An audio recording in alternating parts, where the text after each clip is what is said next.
시청자 여러분, 미래반도체 주주분들 반갑습니다. 5월 29일 1시 20분인데 왜 자꾸 반도체냐라는 제목으로 갖고 왔습니다.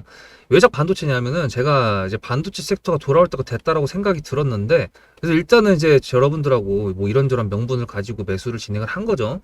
뭐 퀄리터스 반도체 같은 경우에 뭐 이전부터 갖고 있었던 거였지만, 미래반도체는 이제 최근에 매수를 진행했던 거였고, 그래서 하고 있는데, 뭐 오늘 같은 경우도 보면은 저희가 갖고 있는 명분의 리스크적인 부분들이 알아서 풀어지고 있습니다. 그 부분에 대해서도 말씀드릴 거고요. 그러니까 일단은 영상 끝까지 시청해 주시면 좋을 것 같습니다. 그저께 했던 내용들 플러스 지금 새로운 내용들로 오늘은 구성을 했습니다. 구독, 좋아요 감사드리고요. 이제 문자로 수급을 전송을 해주시는 구독자분들에 한해서 제 타점이 무료로 나갑니다. 번호는 여기 있습니다. 매수 타점 같은 거, 매도 타점 같은 거 말씀드리는 거예요. 그래서 일단은 이거 통합 차트로 봤을 때는 이렇게 꼬리를 다른 모습을 보여주고 있는데, 얘는 넥스트레이더가 되는 놈이기 때문에 거래소로 보게 되면 이제 음봉이 꽉 찬 놈으로 지금 보이시죠? 예, 조금 반전이죠. 근데 이게 꼴 보기 싫으니까 예, 거래소 차트로 하겠습니다. 제가 오늘 뭐 아침부터 좀 바빴어요. 이제 뭐 대동기어 타점도 나갔고, 그리고 모티브링크도 타점이 나갔고, 뭐 이렇게 하다 보니까 좀 바빴는데, 그렇게 했던 이유가 있습니다. 그게 이제 반도체랑도 엮여 있는데요. 오늘 아침에 뉴스 보셨습니까, 여러분들? 보시면은 미국 법원에서 비상경제권 한 법 근거해가지고 부과된 이의제기 관세를 무효한다라고 나왔습니다. 이게 이제 정식적으로 나오는 게 이거고, 이제 연방법원에서 트럼프 관세에 제동을 걸었다라는 제목으로 좀 쉽게 풀어가지고 나온 뉴스들도 있었습니다. 이게 무슨 뜻이냐면, 대통령 권한을 이제 비상시에 경제 권한을 가지고 좀 남용을 한다? 하여튼 뭐 사용을 할 수 있다라는 그런 법이 있는데, 트럼프가 관세판이죠. 관세를 부과했던 거에 대해서 이의를 제기했던 것들, 특히나 중국 같은 경우 그런 관세들을 무효화한다라는 내용으로, 트럼프 너가 관세했던 거, 부과했던 거 조금 에바야, 오바야, 무효야, 조금 무효야 이렇게 얘기하는 건데, 이게 무효가 이제 다 됐다는 건 아니고요. 중국이 조금 이득을 볼 수 있는 환경이긴 한데, 이게 무효가 다 됐다는 게 아닌 것만큼 일부 시기적인 부분이나 이제 품목적인 부분, 이렇게 상세로 들어갔을 때 무효가 되는 부분들이 있다는 게 있는 거고, 일단 중요한 건 트럼프가 이거 가지고 관세를 통해서 협상을 이끌어냈다. 뭐라 그랬습니까? 성과라 그랬어요. 근데 그 부분에 있어가지고 이게 법원에서 스크래치를 낸 거니까 사실 좀 빡쳤을 거다. 글쎄요. 근데 또 생각을 또 계속 해보니까 트럼프가 알고 있지 않았을까? 90일 유예라는 게 이거를 위한 거였나? 이 생각도 들고, 하여튼간에 일단 저희가 알 수 있는 근거적인 부분에 대해서는 이제 리스크가 반도체 쪽으로 좀 내려왔다라고 볼 수가 있습니다. 왜? 관세 관련돼 가지고 우리나라에 가장 크게 영향을 미쳤던 게 차랑 반도체였잖아요. 그죠? 차는 현대차가 그래가지고 엄청난 돈을 갖다가 투자한다고 얘기했었고, 삼성전자 같은 경우도 돈을 투자해서 공장을 개설하고 있었고, 그죠? 그래서 일단 반도체적인 부분에 대해서 리스크가 관세적으로 살짝 내려왔다. 첫 번째. 그리고 두 번째, 오늘 아침 새벽 5시에 엔비디아 실적 예상치 상회라고 해가지고 나왔습니다. 엔비디아가 지금 또 올라갔죠. 4.5% 가까이 올라갔는데, 시가총액 2천 정도 감안하면 엄청나게 올라간 건데, 얘가 이제 실적을 예상치 상회했다는 그 내용을 좀 보시면, 이게 엔비디아 실적 잘 나왔구만, 그렇구만, 끄덕끄덕 하고 끝나는 게 아니라 좀 봐야죠. 중국용 H20 칩, 그러니까 중국용으로 수출을 하고 있는 엔비디아의 GPU 같은 경우에는 미국에서 제재를 하기 때문에 성능이 좀 떨어지는 H100이나 H200이 아니라 H20을 수출합니다. 그 부분으로 인해 가지고 규제를 했던 거에 대한 타격이 예상보다 적었다라고 나왔어요. 그리고 눈에 띄는 거는 데이터 센터 사업이 급성장했다라고 하는 건데, 이게 엔비디아가 데이터 센터를 만든다는 게 아니라, 엔비디아가 다른 데서 데이터 센터를 만드는 데 있어가지고 그걸 우리 사업으로 해가지고 우리가 해줄게, 이런 식으로 하는 겁니다. 데이터 센터가 뭐죠? GPU를 몇만 개를 갖다 집어넣는 게 데이터 센터입니다. 그러니까 AI를 학습시키는 훈련장을 만드는 거죠. 그래서 이제 엔비디아가 GPU부터 시작해서 뭐 블랙웰부터 해가지고 강력한 AI 반도체 칩들을 판매를 하는데, 이걸 이제 패키지 형태로 판다 이렇게 보시면 돼요. 가장 쉽게 말씀드렸을 때. 그래서 이걸 사가는 놈이 또 누구냐? 마이크로소프트, AWD, 아니면 메타, 뭐 이런 애들이 최근에 그 AI에다가 투자를 좀 많이 하겠다라고 했던 애들이죠. 걔네들이 데이터 센터를 만들어서 자기네들 AI를 만들고 있고, 이번에 제미나이, 구글 같은 경우도 보면은 자기네들이 제미나이를 좀 키우겠다고 했던 부분도 아마 이거에 연관이 되어 있을 거라는 추측도 해볼 수가 있는 것 같은데, 이걸 왜 얘기했냐면은, 미래반도체 제가 뭐라 그랬습니까? 명분 가져가는 것 중에 HBM이 있다 그랬잖아요. 여러분들 GPU를 어느 정도까지 아실지 모르겠지만, 저도 솔직히 말씀드려서 문과 출신이고 반도체 관련된 내용들을 공부하다 포기했다고 말씀 다른 데서 드렸는데, 그래도 적어도 주식 트레이더로서 할 수 있는 거 이상으로 전 좀 알고는 있습니다. 공부를 좀 많이 하거든요, 제가. 근데 그 부분을 영상으로 다 얘기하면 진부하고 재미없으니까 딱딱 찝어서 말씀드리는 건데, GPU는 어떻게 말씀드릴 수 있냐면 HBM이 탑재되어 있는 칩이라고 생각을 하시면 돼요. 그러니까 AI 가속기라고 하는 형태로 해가지고 얘가 여기에 포함이 되어 있습니다. 그렇다는 건 뭐냐면 지금 현재로서는 얘가 뉴스가 바뀐 게 없잖아. 우리가 어저께 뭐 기다린다고 그랬어요? 세력주의 조건 3+1을 기다린다고 했습니다. 뉴스가 바뀌고 그 뉴스로 인해 가지고 수급이 바뀌어야 된다.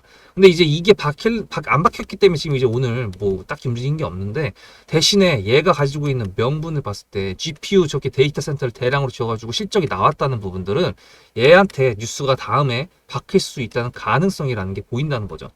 일단 관세적인 부분으로 있었을 때 우리나라를 조금 갠세히 방해를 했던 부분이 얘였는데, 얘도 좀 리스크가 떨어졌어. 그 부분에서 조금 더 보충 설명을 드리면은, 트럼프가 빡쳤겠죠. 근데 그렇게 하더라도 이걸 뒤집어 엎을 수가 없습니다. 우리나라 같은 경우에는 뭐 사법부를 찍어 누르는 정부의 형태 가지고 이제 뭐 진흙탕 싸움을 하고 있는데, 미국 자체는 삼권 분립이죠. 행정부, 입법부, 사법부 해가지고 트럼프가 이게 마음에 안 든다고 하더라도 뒤집어 엎을 수는 없습니다. 대신에 항소를 할 수는 있겠죠. 그리고 항소를 하고 다른 관세를 가져가 부과를 할 때는 이제 절차를 다 지켜야 되는 이제 그런 불편한 상황이 나오게 되는 거죠.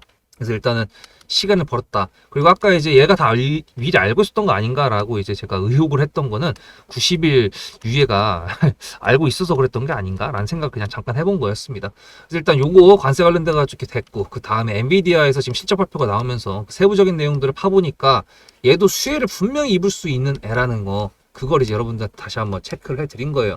그래서 제가 어저께도 그렇고 계속 미래반도체를 이거 이제 할 때가 됐습니다라고 했던 그 영상부터 지금 이제 꾸준히 이제 계속 만들어 드릴 건데, 지금 3+1이 나온다, 세력주의 주권 2번을 지켜보고 있다, 뭐 이런 내용들은 저희 구독자님께서 다 알고 계시는데, 제가 그냥 간소화시킨 것 뿐입니다. 세력주, 그러니까 종목을 끌고 가는 데 있어가지고 명분의 지속성 체크한 거 외에 해야 될 거가 이건데, 대표적으로 저희 구독자님들은 다 아시잖아요. 근데 이제 새롭게 오신 분들은 이거 모르시는데, 이거 정말 중요한 내용이니까 요거 대해서 설명드리고 그 다음에 미래반도체 정리하면서 요약 정리하고 마무리하도록 할게요.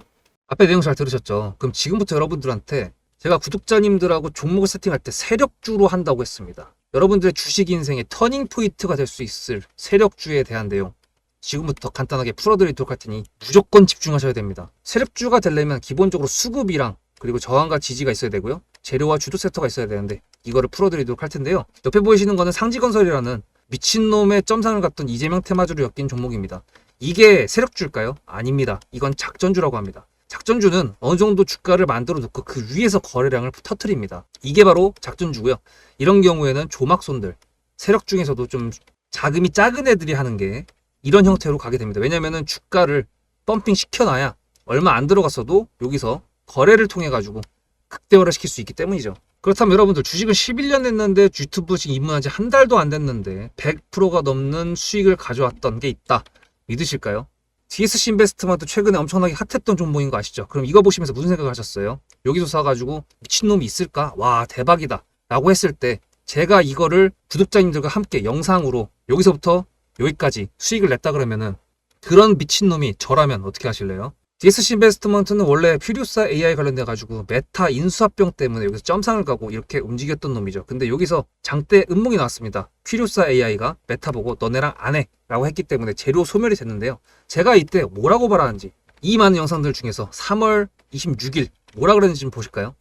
하여튼간에 여기서 꼬리를 계속 만들어주면서 매물대 새로운 지지라인을 만들어주면 4,200원이라는 가격이 탄생하면서 꼬리를 만들어주면서 지지라인을 만들어주면 가겠다라고 얘기한 게 이때입니다. 재료 소멸이 됐는데도 불구하고 제가 왜 이 얘기했을까요? 지지를 지켜준다 그러면 세력이 남아있단 소리거든요. 자, 그럼 여러분들이 봤을 때 수급이 들어왔나요? 안 들어왔나요? 이거 노란색 선은 뭐냐면요, 일봉 1,000억 거래대금 이상이 나온 캔들에 표시되는 겁니다. 재료 소멸이 됐던 이날 기준했을 때도 앞에 3개나 1,000억 거래대금이 있었죠. 수급이 들어온 게 아닌가요? 수급이 들어온 게 맞죠. 지지를 해줬나요? 지지를 해줬죠. 그럼 여기서 돌파가 났을 때 어떤 재료였을까요? 퓨리오사 AI가 메타를 깠다 그랬는데 여기서는 일자리 테마로 엮였습니다. 근데 그거에 대한 눈치를 제가 요때 챘다면 믿으시겠습니까? 4월 4일입니다.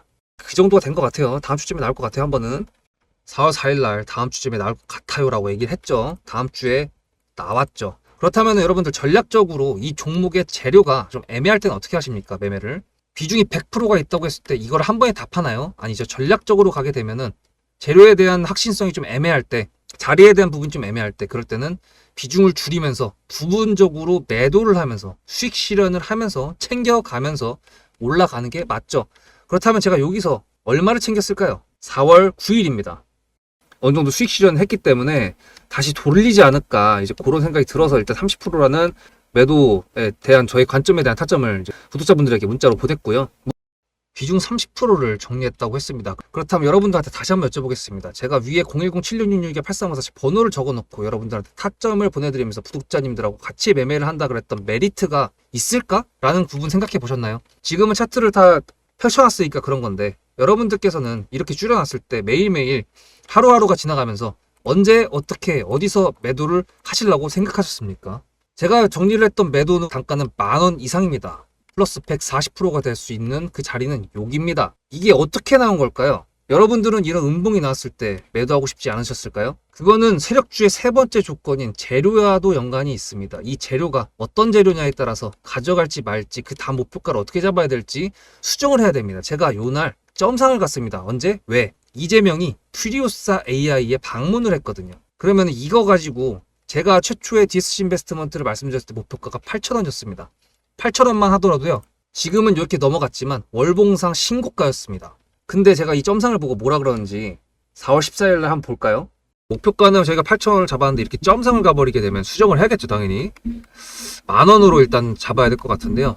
점상 가격만 보고 저는 10,000원이라고 말씀을 드렸습니다. 라운드 피겨 구간이라고 말을 했고요. 이때 잔량이 110만 주 정도밖에 안 됐었습니다. 쫄리죠, 솔직히. 매도를 하시지 않았을까요? 과연 나는 매도 안 했어 라고 자신있게 말씀하실 분이 몇 분이나 계실까요? 그리고 4월 15일 대망의 전체 비중 매도한 날 그냥 대놓고 써놨습니다. 7거래일 만에 140% 수익 실현했다. 보내줘도 된다라고 생각을 한다.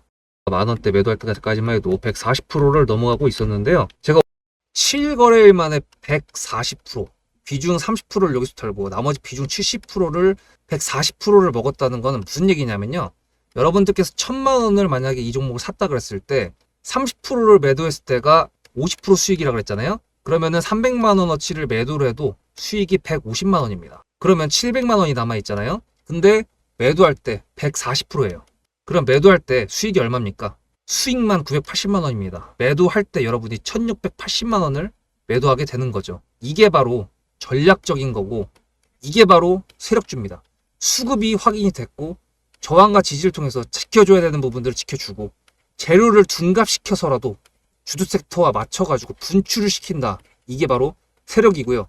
그런 세력주들로 세팅을 해놨기 때문에 지금 현재 주가가 떨어지고 있는데도 불구하고 조금 지수가 올라왔다고 하더라도 60%, 40%, 30%, 20% 이런 수익권 종목들이 난무하는 겁니다. 제가 여러분들한테 타점을 보내드린다. 구독자님들하고 같이 매매를 한다. 이런 거는요. 여러분들한테 강요하는 것도 아니고요. 여러분들의 자유시고요. 그리고 리딩도 아닙니다. 제가 영상을 찍어서 편집을 해가지고 유튜브에 올린 다음에 여러분들께서 그걸 보시는 데는 저녁 6시가 넘어갑니다. 그렇다는 거는 장이 9시부터 3시 반에 끝나는데 그 동안에 이미 타점들이 다 나오기 때문이죠. 그래서 영상으로만 해결할 수 없는 부분들을 문자로 충족하려고 이렇게 번호를 써놓고 여러분들한테 타점을 보여드린다고 하는 겁니다. 세력주가 뭔지 아시겠죠? 그리고 제가 여러분들한테 타점을 보내드린다고 했던 메리트가 있다는 부분도 아시겠죠? 문자 한 통 보내놓으면 그 뒤로는 제가 여러분들을 구독자로 저장해놓고 이 그룹핑으로 문자를 보냅니다. 다 같이 잘 되자. 저도 10만 가고 싶습니다. 구독자 10만 가고 싶어요. 그 동안에 구독자님들하고 같이 매매하면서 실질적으로 돈까지 벌려드리게 하고 싶습니다. 대신에 여러분들께서는 구독해주시고 문자로 타점까지 받으시면서 나중에 수급대장이라는 채널 대박이다. 구독, 좋아요는 물론이고 공유까지 해주시길 바라는 마음 때문에 TXR 로보틱스도 50%고 도연철강 같은 경우에도 오늘 플러스 70%에서 매도를 했는데 일단 대표적으로 제가 7거래일 만에 140%가 넘는 수익률이 나왔던 DSC 인베스트먼트를 그냥 예를 들어가지고 말씀을 드렸고요. 편한 마음으로 타점 같이 받으시면서 저랑 같이 10만 구독자 가는 길 돈 같이 벌으면서 함께 하시면 좋을 것 같습니다. 자, 이제 3 플러스 1이 뭔지 다 아시죠? 2번이 뭔지도 아실 거고. 근데 얘 같은 경우에는 여러분들께서도 문자로 그냥 수급을 전송을 제 번호에다 해 놓으시고 타점을 받아 놓으시는 게 일단 좋습니다. 무료라고 했기 때문에 부담 가지지 말라는 말도 있는데 왜 그러냐면 얘는 유통비율이 26.4%입니다. 대품절주예요. 근데 반도체 섹터잖아요. 예를 들어 3번이 붙어서 재료가 붙는다 그러면은 반도체 관련된 내용이 붙을 텐데, 반도체 관련 내용이 호재가 붙어가지고 엔비디아랑 엮인다던가 뭐 이렇게 됐으면요, 순식간에 올라갑니다. 뭐 다른 종목도 시가총액이 얘도 지금 2천억대인데 4천억, 5천억짜리 애들도 뉴스가 잘 박히면은 그냥 분봉거래대금 한 3개만 해도 300억이 갖다 박히면서 올라가는데, 얘 같은 경우에는 품절주 2만 26%짜리 품절주인데 뉴스 하나 박히면 진짜 순식간이거든요. 저번에도 말씀드렸다시피 상한가도 잘 만드는 놈이고, 그 상한가를 만들 때 그 뉴스 재료의 형태를 봤을 때 제가 타점 보낼 때 뭐라 그랬습니까? 뭐 AI나 뭐 이딴 거 저는 안 믿는다 그랬습니다. 수식 이런 거 안 믿습니다. 수식 같은 경우는 제가 종목을 찾고 판단할 수 있을 때 당장 단타 칠 거 그런 거 할 때는 하는 거지, 다른 거는 다 제가 손수 직접 다 분석을 합니다. 근데 이제 이렇게 재료가 나왔어, 붙어가지고 수급이 붙었어. 근데 그 내용을 봤을 때 내가 생각했을 때 어떤지는 판단하지 않아요. 그냥 시장의 반응을 봅니다. 내가 봤을 때 뉴스가 좋은데 패대기가 나와. 그럼 시장에서는 안 하겠다는 거예요. 세력이 그냥 안 보내겠다는 거예요. 그 뉴스를 안 보내야겠다는 거거든요. 그런 식으로 실시간으로 다 판단을 했을 때 여러분들한테 저도 여기서 이 정도에서 안 팔라고 합니다. 여기서 이제 더 가져갈 겁니다. 비중 한 20%만 조금 이제 마음고생했던 거 보상 심리로 가져가겠습니다. 뭐 이런 식으로 제 타점을 보내드리게 된다 그럼 여러분께서는 종목을 끌고 가는 데 있어가지고 심리적으로 엄청난 안정감을 가져가실 수 있습니다. 예, 그게 제가 이제 말씀드렸잖아요. 전 뉴스를 눈 떠서부터 자기 전까지 본다고. 그 뉴스를 계속 본다는 건 어떤 눈이 키워지냐면요, 뉴스 재료에 대한 크기를 가늠해 볼 수 있는 게 짬으로 좀 나타나거든요. 제가 다른 종목들을 100% 이상에서 매도를 할 수 있었던 부분들도 그런 부분들 때문에 그렇습니다. 2번 자리를 지켜주고 있어서 수상하다고 의심을 하는데, 거기서 이제 3 플러스 1이 나오길 기대했는데 3이 박혔어. 근데 내가 생각했던 3이 아니야. 근데 시장에서 올려줘. 그러면은 다음 게 있나? 라고 했을 때 특징주가 오전에 걸렸다가 이걸로 슈팅이 제대로 안 나오고 눌렸다가 다시 오후에 다른 특징주로다가 붙어가지고 상한가를 가는 경우, 그런 종목들 보셨나요? 전 많이 봤거든요. 그러니까 시장에서 나오는 것들을 잘 판단을 해야 되는 건데, 그걸 이제 여러분들께서 현생 사시고 하시면서 저처럼 아침부터 저녁까지 HT 스탁 켜놓고 이거를 직업으로 삼는 사람이 없잖아요. 많이 없으니까 그런 부분에 대해서 타점 받아 가시라고 말씀드리는 겁니다. 지금까지 말씀드렸던 게 미래반도체에서 오늘 좀 주목해봐야 될 일정들이었고요. 구독, 좋아요 감사드리면서 미래의 반도체가 아재 개그 죄송합니다. 하여튼간에 뭐 미래 반도체 잘 올라가 주길 바라면서요. 문자로 수급을 전송해 주실 번호는 여기 있다. 타점 받으시면 된다. 무료다 라고 말씀드려 봅니다. 다음 영상에서 뵙도록 할게요. 수급대장이었습니다.